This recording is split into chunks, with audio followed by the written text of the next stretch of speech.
নিশ্চয় আল্লাহ হলেন উত্তম পরিকল্পনাকারী। পরিকল্পনাকারী কে? আল্লাহ। ষড়যন্ত্রকারীরা কি জানতো 2 তারিখেও জানতো 5 তারিখ পালন লাগবে? হ্যাঁ, 2 তারিখেও জানতো না। 2 তারিখ তো দূরের কথা, 5 তারিখেও মনে হয় খুব জানতো না যে একটু পর আমার পালাইতে হবে, না লেগে রান্না করা খাবার ফালাইয়া ফিরে যাইতে হয়। হ্যাঁ, রান্না করা আল্লাহ ধরা। সুবহানাল্লাহ, আল্লাহ পাক ছাড় দেন, ছেড়ে দেন না। আল্লাহ ধরা দেখছেন নি? আল্লাহ পাক এমন ধরা দিয়েছেন, রান্না করা খাবার খাওয়া যেতে পারে নাই। আজকে একটা খুশি সংবাদ আছে, ভারতের জন্য বড় ভয়াবহ দুঃসংবাদ এটা। আমার নেত্রকোনার কৃতি সন্তান Zaman Babar, we are looking for শত্রু, বের হয়ে গেছে। নেত্রকোনার লৌহ মানব, সাহস আছে, 10 ট্রাক আর 20 ট্রাক লাগে আমরা আনবো ইনশাআল্লাহ। ভারতকে সাহায্য করবার জন্য হিন্দুত্ববাদীরা বাংলাদেশ দখল করবে। অপ্রিয় মুসলিম উম্মাহ, মুসলিম উম্মাহর যুবকেরা, তোমাদেরকে বলি, এটা আমাদের প্রাণের দাবি তোমাদের প্রতি। যদি বাংলাদেশকে দখল করা তো দূরের কথা, হিন্দুত্ববাদীদের চোখ যদি এদেশের ভূখণ্ডের উপর পড়ে, হিন্দুত্ববাদীদের বিরুদ্ধে দাঁত ভাঙা জবাব দেওয়ার জন্য তৈরি আছে তো ইনশাআল্লাহ। প্রিয় উপস্থিতি, আমি আপনাদের সামনে মুসলমানদের জন্য শত্রু এবং মিত্র এই বিষয় নিয়ে আলোচনা করব। মুমিনের শত্রু কারা, মুমিনের বন্ধু কারা, মুমিন কার সাথে বন্ধুত্ব করবে, কার সাথে শত্রুতা পোষণ করবে, কিংবা মুমিনের আসলি দুশমন, প্রকৃত পক্ষে শত্রু কারা, এই ব্যাপারে আলোচনা করব ইনশাআল্লাহ। ওয়া মা তাওফীকি ইল্লা বিল্লাহ। এই আলোচনাটা খুবই জরুরি এই কারণে যে আমরা আজকে শত্রু চিনতেও যেমন ভুল করতেছি, বন্ধু চিনতেও ভুল করতেছি। শত্রু চিনতেও ভুল করতেছি, বন্ধু চিনতেও ভুল করতেছি। শত্রুর অবস্থান, শত্রুর মান, প্রত্যেকটা বিষয়কে আমরা যাচাই করতে ভুল করতেছি। মনে করেন আপনি কিংবা আমি, আমরা সাধারণভাবে চিন্তা করি যে আমাদের 3 প্রকারের শত্রু আছে আমাদের কারো। এক প্রকারের শত্রু আপনাকে দেখলে একটু গালাগালি করবে কিংবা বকা এইগুলো করবে, হুমকি ধুমকি দিবে। কিন্তু ভিন্ন এক প্রকারের শত্রু আছে যে মনে করেন আপনাকে দেখলে হাত পা ভেঙে দিবে। তৃতীয় আরেক প্রকারের শত্রু আছে যে আপনাকে দেখলে মেরে ফেলবে। এই শত্রুতা যে কোনো কারণে হইতে পারে, আপনার সম্পত্তির কারণে হইতে পারে, টাকা পয়সার কারণে হইতে পারে, পারিবারিক ঝামেলার কারণে হইতে পারে, ধর্মীয় কারণে, ইসলাম ইমানের কারণে হইতে পারে, রাষ্ট্রীয় কারণে হইতে পারে, বিভিন্ন কারণে, ভিন্ন দল হওয়ার কারণে হইতে পারে। কিন্তু আমরা যদি দেখি স্বাভাবিকভাবে এই 3 ধরনের শত্রু থাকে। কিছু লোক থাকে যারা কি করে, হুমকি ধমকি দেয়, একটু গালিগালাজ করে। আর কিছু লোক থাকে যারা কিনা হাত পা ভেঙে দিতে চায়, মানসিকভাবে এমন অবস্থায় যে আপনাকে সুযোগ পাইলে হাত পা ভেঙে দিবে। 3 নম্বরের আরেকটা শত্রু আছে যারা কিনা আপনাকে, আপনার অস্তিত্বকে ধ্বংস করে দেওয়ার প্ল্যান করতেছে। প্রিয় ভাইরা আমার, বন্ধুগণ আমার, মুসলিম উম্মার জন্য করণীয় কোনটা হবে, একজন মুমিনের জন্য করণীয় কোনটা হবে?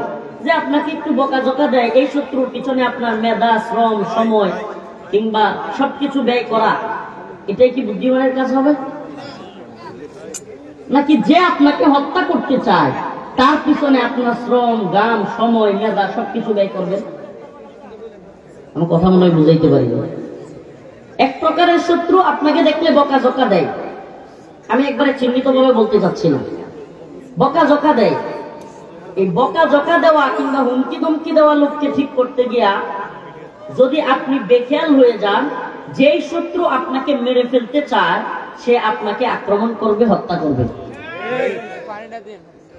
অতএব বুদ্ধিমানের কাজ তো হবে যারা আপনাকে, আপনার অস্তিত্বকে, আপনার ঈমানকে, আপনার ভূখণ্ডকে ধ্বংস করতে চায়, সেই শত্রুর মোকাবেলায় সময়, শ্রম সবকিছু ব্যয় করা, মেধা ব্যয় করা। বাস্তবতা হলো আল্লাহ পাক কোরআন সুন্নাহর মধ্যে সবকিছু বলে দিয়েছেন। পররাষ্ট্রনীতি কি হবে, স্বরাষ্ট্রনীতি কি হবে, অর্থনীতি কোন ভাবে চলবে, কোরআন সুন্নাহর মধ্যে সবকিছু বিদ্যমান। একটা আয়াত আপনাদের সামনে তিলাওয়াত করেছি, ইয়া আইয়ুহাল্লাযীনা আমানু লা তাত্তাখিযুল ইয়াহুদা ওয়ান নাসারা আউলিয়া বা'দুহুম আউলিয়াউ বা'দ। আল্লাহ রাব্বুল আলামিনের দায়িত্বহীন ঘোষণা। রব্বুল আলামিন পুরো পৃথিবীর সমস্ত উম্মতে মুসলিমাকে জানায়া দিলেন, ইয়া আইয়ুহাল্লাযীনা আমানু, হে ঈমানদাররা, আল্লাহর উপর বিশ্বাস রাখা মুমিনরা শুনে রাখো, লা তাত্তাখিযুল ইয়াহুদ ওয়ান নাসারা আউলিয়া, তোমরা ইহুদি খ্রিস্টান কিংবা কাফেরদেরকে মুশরিকদেরকে বন্ধু বানায়ো না। কার কথা এটা? এটা আল্লাহর পররাষ্ট্রনীতি মুমিনদের জন্য। কার পররাষ্ট্রনীতি? আল্লাহ পাকের পক্ষ থেকে প্রদত্ত পররাষ্ট্রনীতি মুমিনদের জন্য। হে মুমিনেরা, হে মুমিন সম্প্রদায়, সূরাতুল মাইদা আয়াত নাম্বার সম্ভবত 52, দেখে নিন। হে মুমিন সম্প্রদায়, তোমরা ইহুদি খ্রিস্টানদেরকে বন্ধু বানায়ো না। এই আয়াতের আলোচনায় ঢুকবার আগে আরেকটা আয়াতের আলোচনা করি। আল্লাহ রাব্বুল আলামিন অন্য এক আয়াতের মধ্যে বলেন, لتجدن أشد الناس عداوة للذين آمنوا اليهود والذين أشركوا لتجدن أشد الناس। আল্লাহ রাব্বুল আলামিন বলেন, অবশ্যই অবশ্যই মুমিনরা তোমরা শত্রু হিসেবে পাবে। আবারও বলছি, আল্লাহ পাক বলেন, লাতাজিদান্না আশাদ্দান নাস আদাওয়াতান, হে মুমিন সম্প্রদায়, তোমরা তোমাদের শত্রু হিসেবে পাবে, প্রধানতম শত্রু হিসেবে আল ইয়াহুদ ওয়াল্লাযীনা আশরাকু, ইহুদি এবং মুশরিকদেরকে। ইহুদি এবং মুশরিকদেরকে। আমাকে বলেন, গোটা পৃথিবীতে আপনি যদি একটু চোখ বোলান, মুসলমানদের উপর সবচাইতে বেশি নির্যাতন নিপীড়ন করতেছে যে দুইটা অঞ্চলে, এর একটার নাম ফিলিস্তিন, একটার নাম। আচ্ছা আমাকে বলেন, ফিলিস্তিনে যারা মুসলমানদেরকে আক্রমণ করতেছে, মারতেছে, বোম্বিং করতেছে, এরা কারা? সুবহানাল্লাহ। আল্লাহ তো বলছেন যে সবচেয়ে কঠিন শত্রু মুসলমানদের কারা? মিলছে। আজকে যুদ্ধবিরতি দিয়েছে, দেখলাম ভিডিওতে, সুবহানাল্লাহ।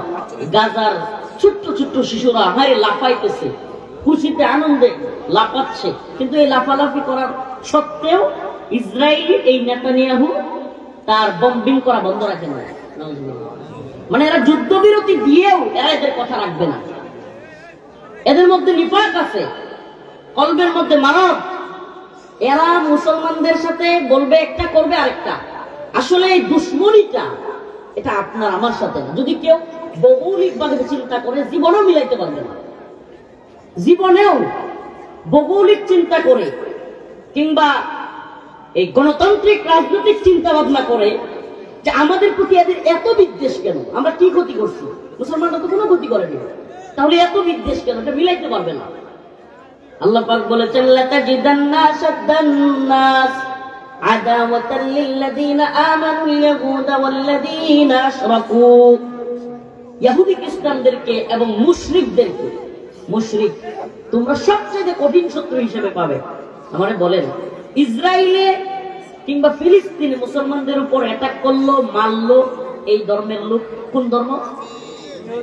ইহুদি। এবার আসেন কাশ্মীর, মুসলমানদের আরেকটা ভূখণ্ড, এখানে হামলা করতেছে, মুসলমানদেরকে নির্যাতন করতেছে, নিপীড়ন করতেছে, এরা কারা? মুশরিক, হিন্দুত্ববাদীরা। প্রিয় ভাইরা আমার, বন্ধুগণ, এটা আল্লাহ পাক অনেক আগে মুসলমানদেরকে সতর্ক করেছেন। মুসলমানদের নবী আলাইহিস সালামকে, নবী আম্বিয়াকে, মুসলমানদের যিনি নবী, আমাদের পয়গম্বর মুহাম্মদ আরবি সাল্লাল্লাহু আলাইহি ওয়াসাল্লাম, উনাকে আল্লাহ পাক সতর্ক করেছেন। এই আয়াত গোটা পৃথিবীর সমস্ত উম্মতে মুসলিমার জন্য ক্লিয়ার কনসেপ্ট, একেবারে ক্লিয়ার থাকা চাই। নতুন করে কোনো মতাদর্শ, নতুন করে কোনো চিন্তার সুযোগ নাই যে এরা কখনো আমাদের বন্ধু হবে, কোশ্চিনকালে হবে না। আমরা নব মুসলিমদের সাথে কথা বলেও জেনেছি, যারা নব মুসলিম, এদের বক্তব্য হলো, হুজুর এরা আপনাদেরকে অন্তর থেকে ঘৃণা করে, সামনাসামনি মিলেমিশে চললেও এরা আপনাদেরকে অন্তর থেকে ঘৃণা করে। প্রিয় ভাইরা আমার, বন্ধুগণ আমার, আজকে আমরা কি দেখতে পাচ্ছি? আমাকে বলেন, কাশ্মীরের নির্যাতন তো চলছে, একদিকে ইসরায়েল, তাদের প্ল্যানটা কি এটা আগে বুঝতে হবে। অনেকে আমরা এটা জানি না যে এদের প্ল্যানটা কি। এদের প্ল্যান হলো দ্য গ্রেট ইসরায়েল রাষ্ট্র প্রতিষ্ঠা করা, এটা তাদের বিশ্বাস, এটা তাদের চেতনা।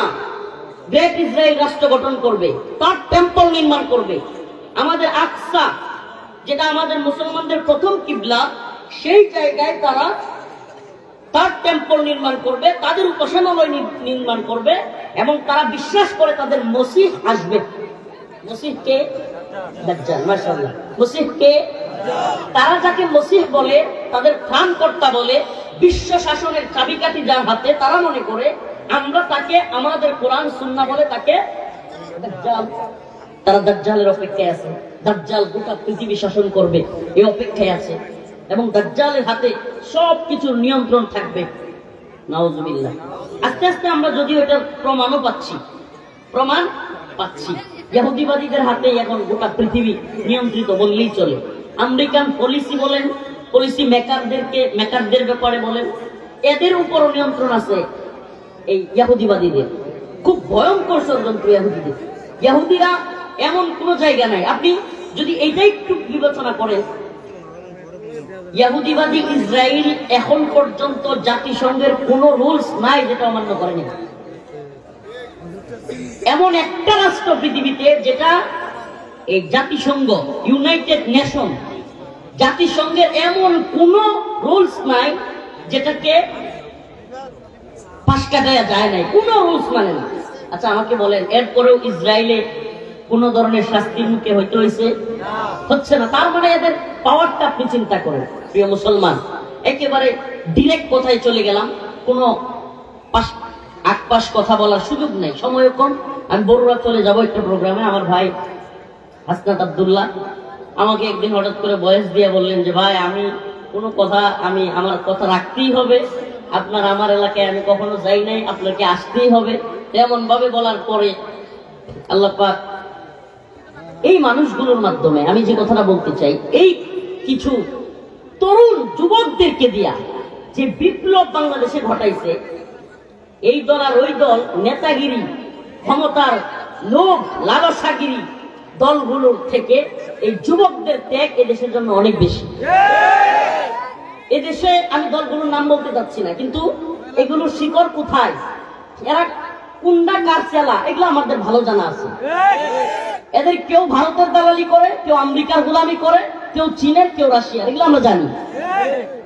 আলহামদুলিল্লাহ, আল্লাহ পাকের কাছে শুকরিয়া, তরুণ প্রজন্ম একটা তৈরি হচ্ছে যারা কারো গোলামি মানতে প্রস্তুত না। আমাদের গোলামি একমাত্র কার জন্য হবে? কেউ কথা বলেন না। এত বড় একজন বিপ্লবী মানুষের এলাকার মানুষ কোথায় গেলে চলবো? হ্যাঁ, তো এইদিকে যুবকরা কথা কয় না। আমরা একমাত্র গোলামি করি কার? বলেন না কার? শেখুল হাদিস ইবনে শেখুল হাদিস আল্লামা মামুন শব্দ আমার বারাকাতুহু একদিন দেখলাম ওই সেনানিবাসে একটা আমন্ত্রণের মধ্যে ওনাকে দেখাইতেছে কপালের মধ্যে নামাজের চিহ্ন। আমরা চাই নতুন প্রজন্মের নেতৃত্বের মধ্যে দ্বীনি মূল্যবোধ, ঈমানি চেতনা, ইসলামের প্রতি ভালোবাসা, এটা দেখতে চাই আমরা। এটা বাস্তবতা। জাহেলে ভরে গেছে দেশ, চাটুকার চামচা দিয়ে ভরে গেছে দেশ। এই দল আর ওই দল নাই, এই দল আর ওই দল নাই।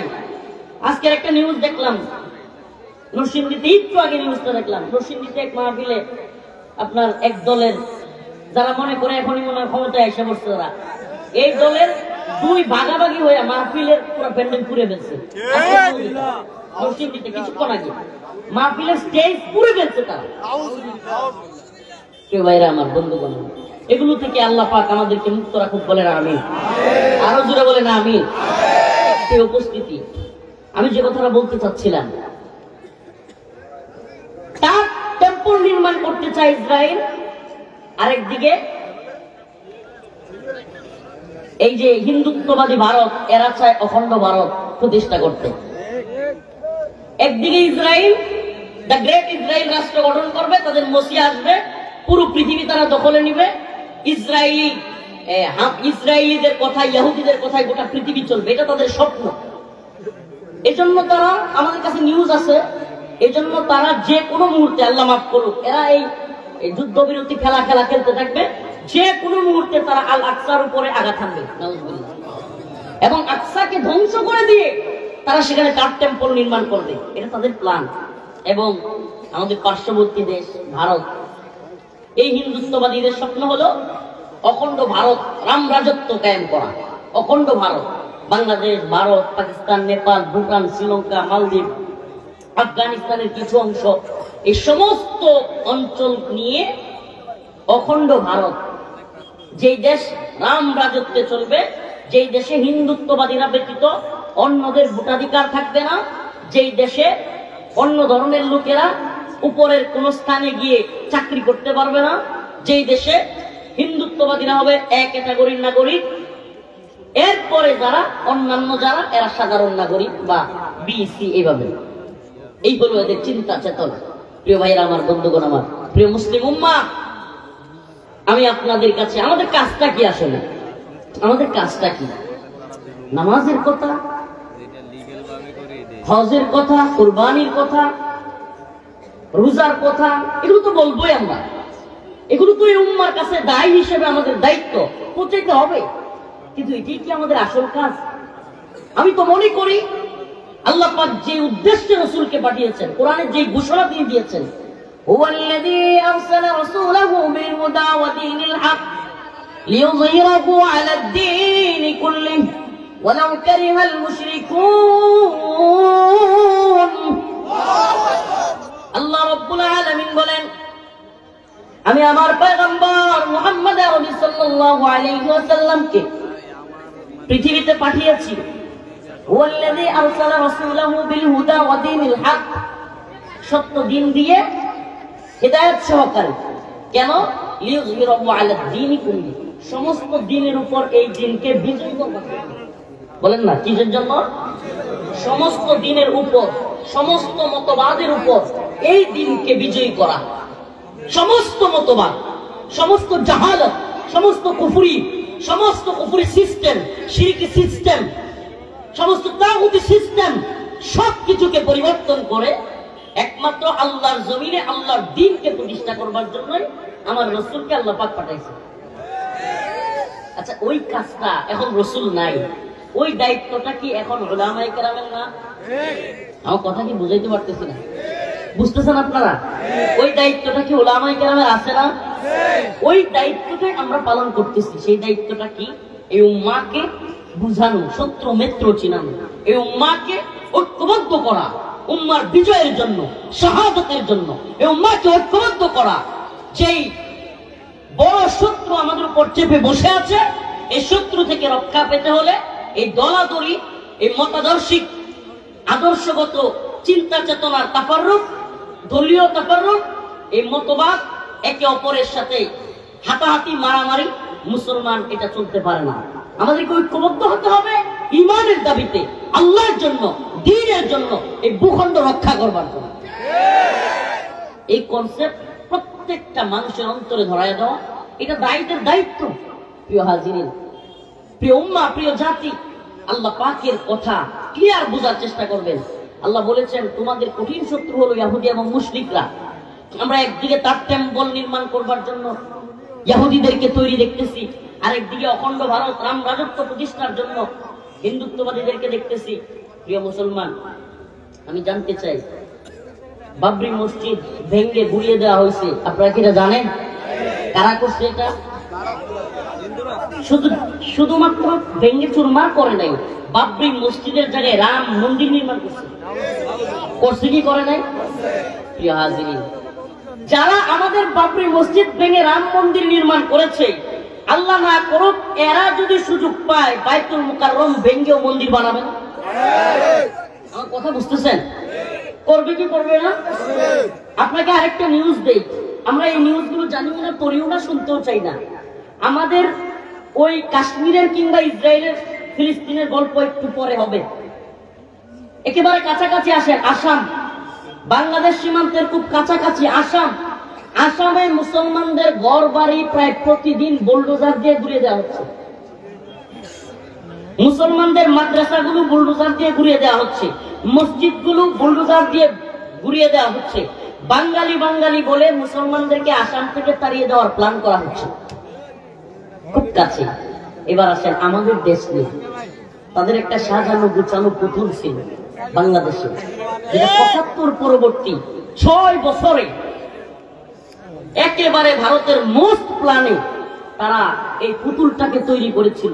৭৫ থেকে ৮১ পর্যন্ত ৬ বছর ভারতে রেখে খাওয়াইয়া পড়াইয়া এই পুতুলটাকে বাংলাদেশে পাঠাইছিল, একেবারে আদর্শিকভাবে কিংবা ব্রেন ওয়াশ করে বাংলাদেশে পাঠাইছিল এই দেশের ইসলাম পন্থাকে ধ্বংস করে দেওয়ার জন্য। সেই পুতুলটার নাম হলো শেখ হাসিনা। ৭৫ পরবর্তী ৬ বছর ভারতের আইকা খাওয়াইয়া পড়াইয়া রয়ের প্ল্যানে তাকে শিখানো হয়েছে, তাকে ব্রেন ওয়াশ করা হয়েছে ইসলামপন্থীদের বিরুদ্ধে, এবং একে একে এদেশের ইসলামপন্থী সবগুলো দলকে, আলেম ওলামাদেরকে ধ্বংস করার যত নীল নকশা সব বাস্তবায়নের জন্য তাকে বাংলাদেশে আনা হয়েছিল। এবং আমি মনে করি ৮০% প্রায় সে করেও ফেলছিল। এদেশের ইসলামপন্থী দলগুলোর অবস্থান কি আপনারা দেখেছেন হাসিনা আমলে এদেশের ইসলামপন্থীরা আলেমরা কিভাবে নির্যাতিত হয়েছে, নিপীড়িত হয়েছে। আমরা আমাদের উপর কি পরিমাণে জুলুম করেছে। প্রিয় হাজিরিন, আল্লাহ পাকের একটা আয়াত আছে, ওমাকারু ওমাকারাল্লাহ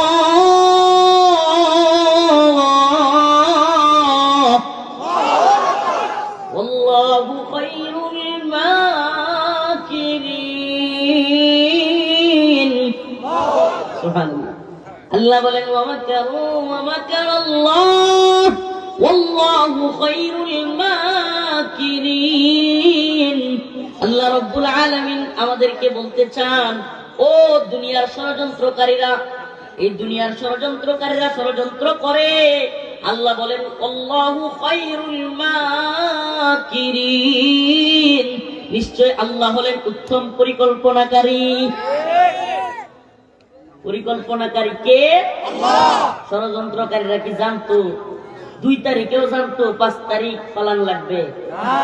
হ্যাঁ, 2 তারিখেও জানতো না। 2 তারিখ তো দূরের কথা, 5 তারিখেও মনে হয় খুব জানতো না যে একটু পর আমার পালাইতে হবে, না লেগে রান্না করা খাবার পালাইয়া ছিয়া যাইতে হয়। হ্যাঁ, রান্না করা আল্লাহর ধরা। সুবহানাল্লাহ। আল্লাহ পাক ছাড় দেন, ছেড়ে দেন না। আল্লাহর ধরা দেখছেন নি? আল্লাহ পাক এমন ধরা দিয়েছেন, রান্না করা খাবার খাওয়া যেতে পারে নাই।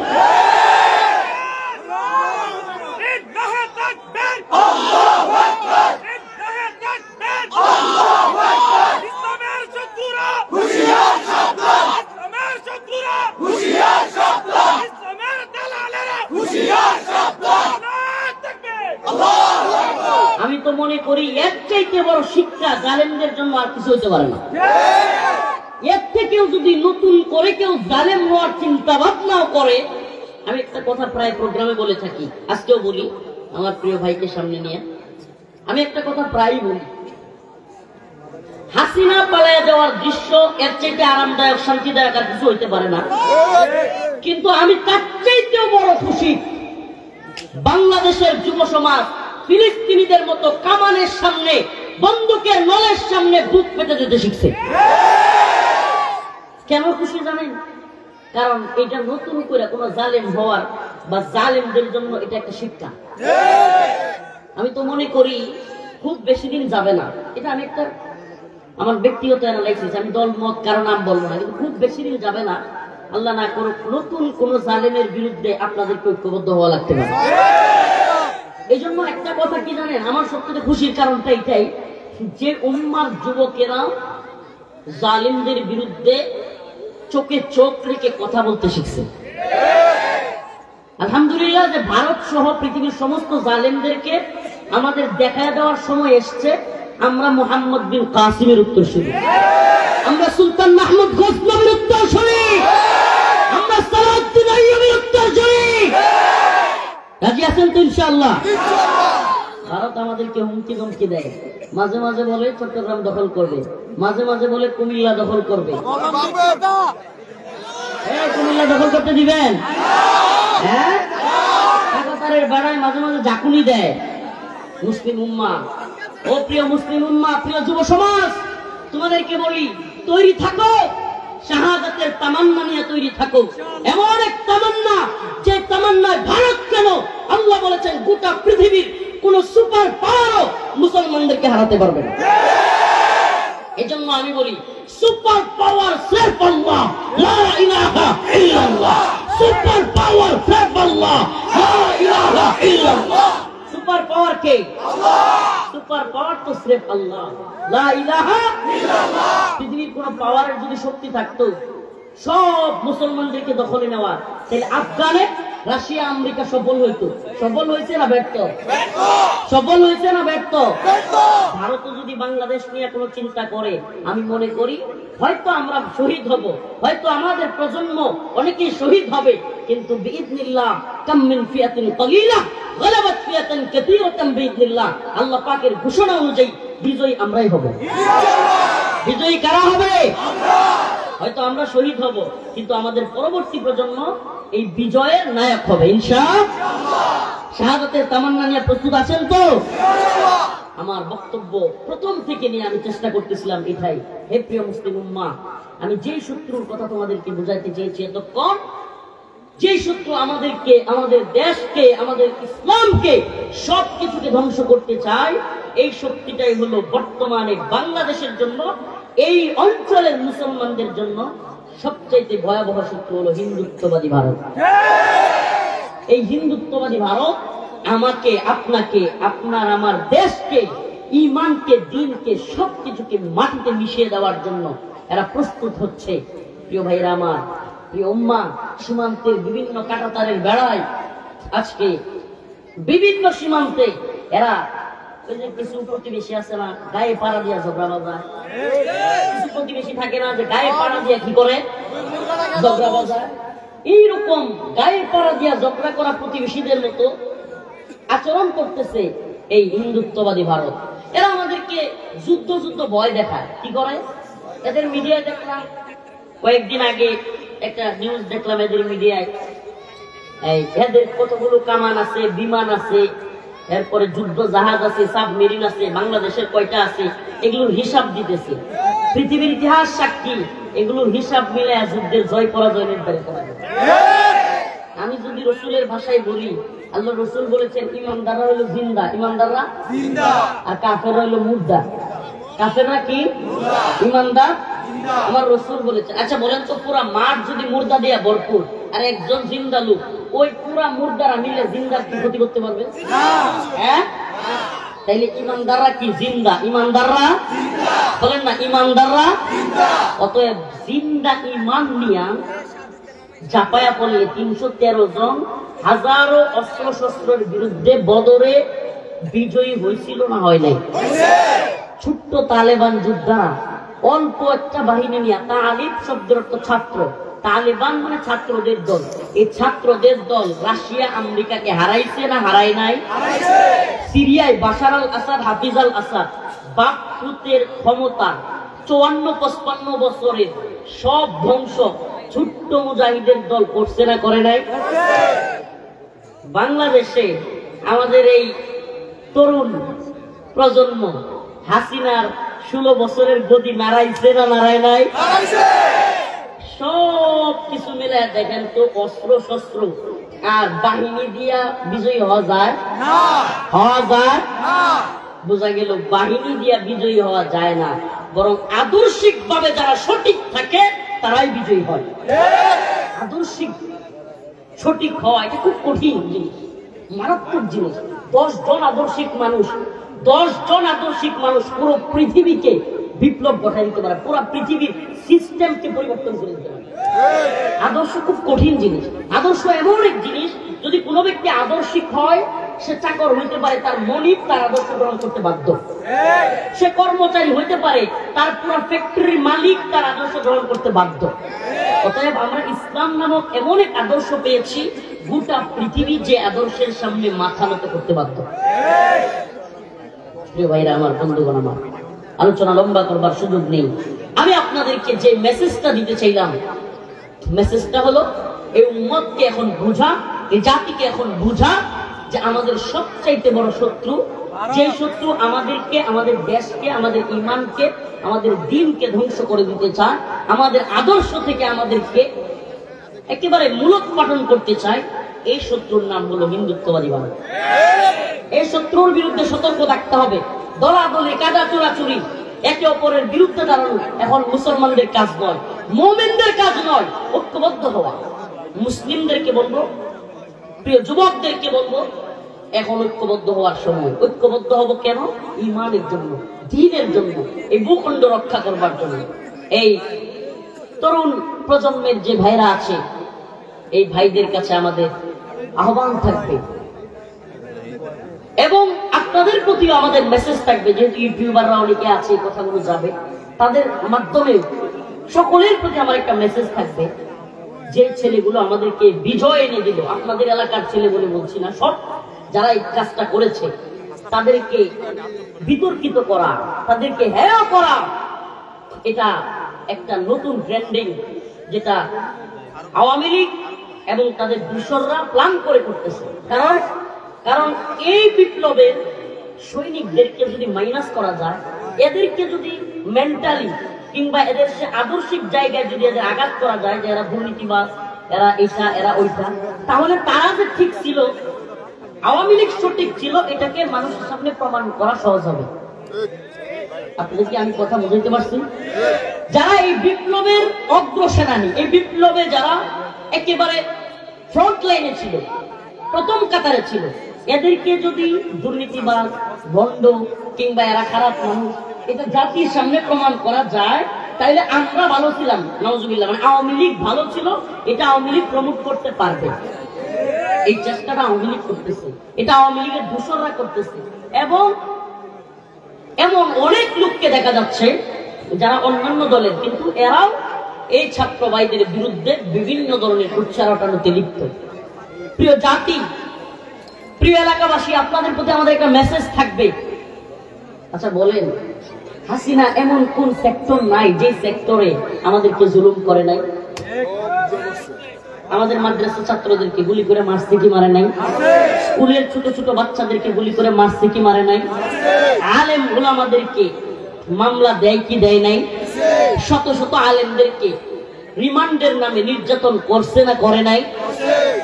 আমার ব্যক্তিগতভাবে আমি কথাটা অনেক প্রোগ্রামে বলেছি, আমার কাপড় চোপড় খুলে মহিলাদের দ্বারা ছবি ভিডিও পর্যন্ত করছে এই সরকার।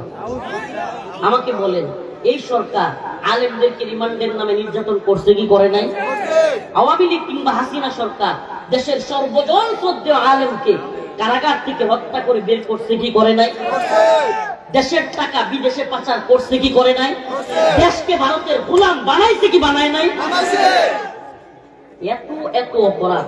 এই ছাত্রলীগ এমসি কলেজে সিলেটে স্বামীর সামনে স্ত্রীকে গণধর্ষণ করছে কি করে নাই? এই ছাত্রলীগ আমাদের ভাই আবরার ফাহাদকে ভারতের কথায়, হিন্দুত্ববাদীদের কথায় বুয়েটে আমাদের ভাই আবরার ফাহাদকে পিটিয়ে হত্যা করছে কি করে নাই? কয়টা বলবো? এমন কোন অপরাধ আছে যেটার সাথে ওদের নাম নাই? বলেন আপনাকে, বলেন আমাকে। এই এত অপরাধের পরে এত জুলুম, আমি তো মনে করি আমরা যদি আল্লাহ পাকের কাছে হাজার হাজার লাখো লাখো সিজদা দিয়াও শুকরিয়া আদায় করি, আল্লাহ পাক এই জালিম থেকে যে আমাদেরকে পরিত্রাণ দিছে, এটা শুকরিয়া আদায় হবে না। এই জন্য এই ভাইগুলোকে কৃতজ্ঞতা দিতে, এই ভাইগুলোকে এই জন্য সাপোর্ট দিতে, কিংবা এই ভাইগুলোর পক্ষে দাঁড়াতে আমি বা আমরা ন্যূনতম দ্বিধাবোধ করি না।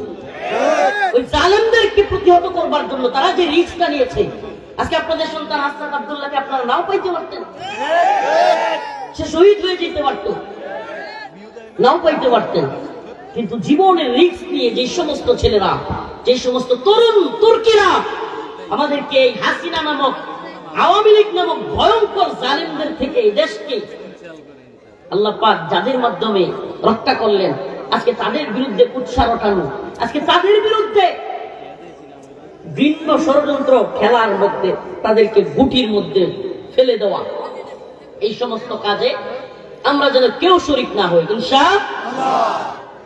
সর্বশেষ কথা, আখিরি পয়গাম। আজকে একটা খুশি সংবাদ আছে, ভারতের জন্য বড় ভয়াবহ দুঃসংবাদ এটা।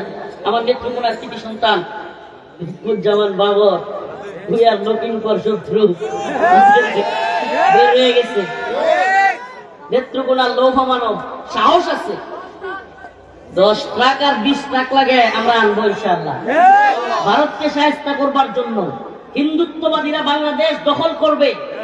অপ্রিয় মুসলিম উম্মাহ, মুসলিম উম্মাহর যুবকেরা, তোমাদেরকে বলি, এটা আমাদের প্রাণের দাবি তোমাদের প্রতি। যদি বাংলাদেশকে দখল করা তো দূরের কথা, হিন্দুত্ববাদীদের চোখ যদি এদেশের ভূখণ্ডের উপর পড়ে, হিন্দুত্ববাদীদের বিরুদ্ধে দাঁত ভাঙা জবাব দেওয়ার জন্য তৈরি আছে তো ইনশাআল্লাহ, তৈরি আছে তো ইনশাআল্লাহ।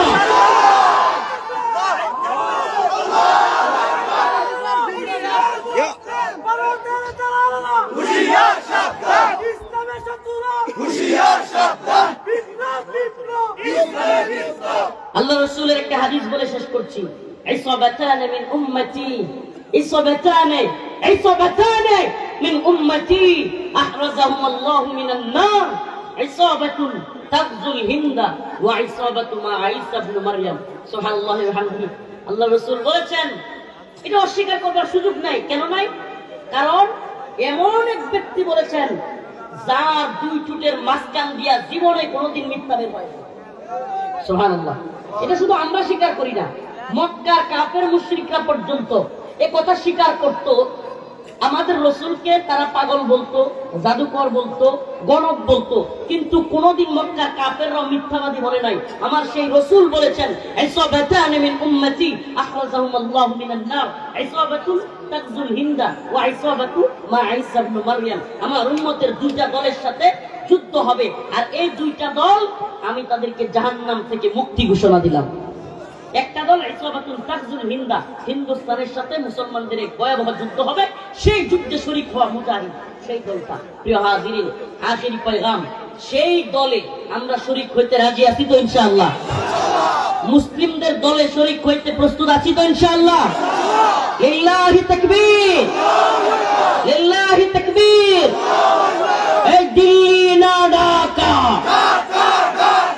দিল্লি না ঢাকা, আপোষ না সংগ্রাম, দালালি না রাজপথ, গোলামি না আজাদি, গোলামি না আজাদি, নাসরুম মিনাল্লাহ ওয়া ফাতহুন করিব। আখিরি পয়গাম, আমাদের এই বিপ্লব আসলো, 70 থেকে 80 জন মাদ্রাসার ছাত্র জীবন দিল, কত তালিবুল ইলম জীবন দিল। যেহেতু ভাই পাশে, এই কথাটা শুধু বলে শেষ করি। আমরা এখন দেখতেছি প্রথম আলো সহ হিন্দুত্ববাদীদের দালাল কিছু মিডিয়া, আলেমদের, ছাত্রদের, মাদ্রাসার ইসলামপন্থীদের এই যে এত বড় ত্যাগ, এটাকে অস্বীকার করতেছে এরা। এবং এই বসেন, শেষ কথা, এরা শুধু অস্বীকারই করতেছে না, আলেমদেরকে বিভিন্ন ভাবে জঙ্গি, মৌলবাদী, উগ্রবাদী ট্যাগ দেওয়ার প্ল্যান এরা করতেছে। আমি আপনাদের মাধ্যমে, আমার প্রিয় ভাইয়ের মাধ্যমে আমি জানাতে চাই, এদেশে ইসলামপন্থীরা যে ত্যাগ হাসিনার সময় স্বীকার করেছে, হাসিনার সবচেয়ে বেশি রুশান হলে পড়েছে দেশের আলেম ওলামারা। আমি নিজে ব্যক্তিগতভাবে, আমি আমার কথা বলি, আল্লাহ মাফ করুন, আমার ব্যক্তিগত জাহির করার জন্য এগুলো বলতেছি না, কিন্তু আমি আমার কথা বলি, প্রায় 32 মাস জেল কাটছি, 32 মাস, প্রায় 3 বছর, 26 দিনের মতো রিমান্ডে ছিলাম। আমার উপর দিয়া সকল আলেমদের প্রথমে তো আমাকে ধরছে। এমন কোন নির্যাতন নাই যেটা করে নাই, নির্যাতনের স্টিম রোলার বড় লম্বা, তারপরও বের হইয়া চুপ থাকি নাই কখনো।